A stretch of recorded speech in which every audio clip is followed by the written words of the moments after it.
Let's talk about the latest installment, which will go nationwide July 25th. This is the latest installment into the Poohverse, right? You know the Winnie the Poohverse with Winnie the Pooh, Blood and Honey. We've seen these movies, and we knew they were expanding that universe. Well, this one, Bambi, The Reckoning, is not what you think. This is not going to be the Bambi that you saw in the animated series. What I think is interesting about this movie is that there were moments that absolutely felt like it was part of a bigger universe, that there was something going on non-related to Winnie the Pooh. What I mean by that is it really gave me like Pet Sematary vibes, Blair Witch moments, and I think had they gotten rid of the Bambi name, this could have actually been a pretty fun horror movie. With really cool shots like this, it looks like a werewolf, but yes, that's a deer.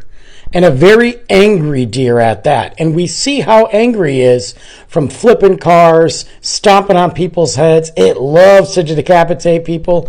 And I'm going to tell you right now, this deer does not stop. People are aware of this deer and what's going on in the woods, but the question is why, and that's where the story takes you.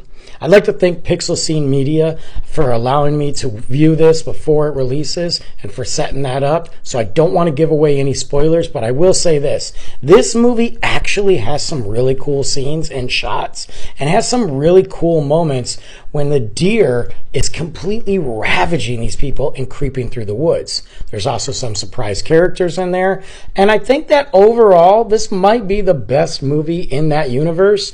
I don't typically like anything from that universe. I don't think that we need to take Winnie the Pooh and Mickey Mouse and the Grinch and turn them into B horror movies. I'm not into it.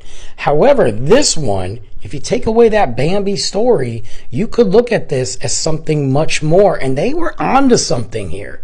A little more budget, maybe, and even without the budget, I think they were onto something. I kind of wish we could get into the characters a little bit more. It would add to the movie and kind of make it feel more connected. But I know we don't watch it for the characters. We want to see this deer come in and just completely destroy things. So if you're into those sort of movies, I highly recommend it. Like I said, this was more enjoyable than I thought because I have not been a fan of the other movies in the past. This was definitely more enjoyable. Bambi the Reckoning goes nationwide July 25th. Let me know what you think.